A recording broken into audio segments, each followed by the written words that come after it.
weeks. Diane King Hall is with us and is talking about some of the movers here. We're looking at first Rubrik, a big winner. Diane, great to see you. It is. Speaking of winners, exactly. Yeah, we're seeing shares of Rubrik rally big off the back of its results. It swung into the black. The street was expecting a loss on this one, and you had a big beat on revenue as well. EPS, adjusted EPS coming in at 10 cents a share for Rubrik.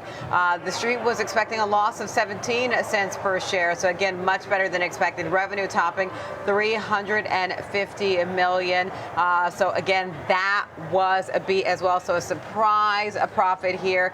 What is its growth engine? That's the subscription business. Subscription revenue, of course, that recurring, dependable part of the business that grew. It jumped 52%.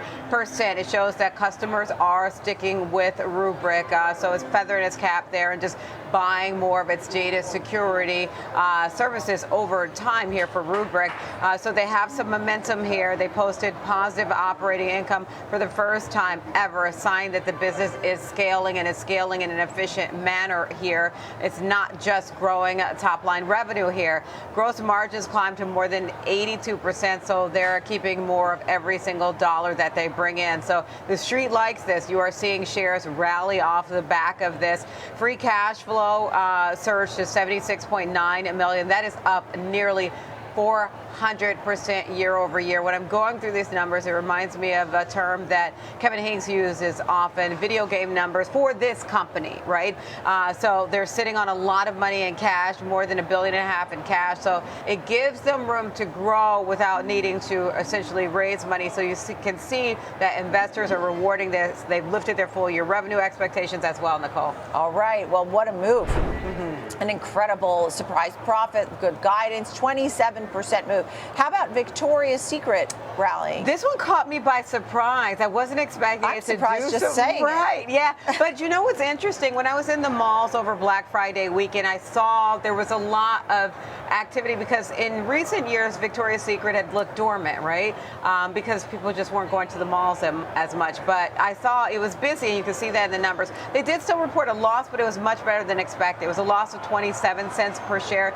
The street was expecting a loss of 59 cents, so it was much better than expected. Revenue coming in at 1.47 billion, also better than expected. So a beat on the top and bottom line. They had less discounting, so they didn't have to rely on all those sales, the flash sales, the one-day sales, et cetera, to move products. So you had strength in both its namesake brand, Victoria's Secret, in pink as well, which is what the younger folks often like, and beauty. And so again, you still had full price selling, fewer promotions, so they pulled back on discounts. That helps margins as well. So their quarterly loss shrinking as a result, and momentum across shoppers here, across income groups, from households on the lower end, under 50,000, to households bringing in more than 200,000.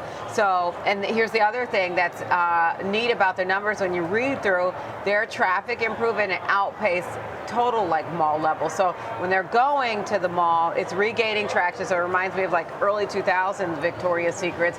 The 18 to 24-year-olds are coming back to Victoria's Secret, Nicole. I can't get over it because we sort of put retail aside. No one thought retail, the consumer is not spending. And we are talking about one retailer after another that somehow is doing well. And we're going into the holiday shopping season, which is obviously their best time, this Thanksgiving and then Christmas.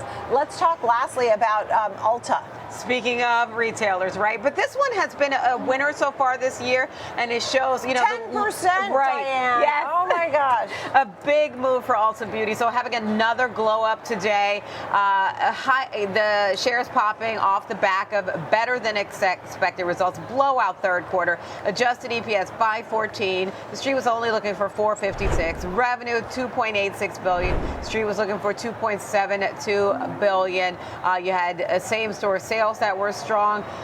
In some ways, consumer may be tightening wallets, but it's not happening here. They're splurging on beauty. They're splurging on fragrance, all the little luxuries. Ulta saying their new product drops, stronger in-store digital experiences are resonating. She was happy with Black Friday and Cyber Monday sales. The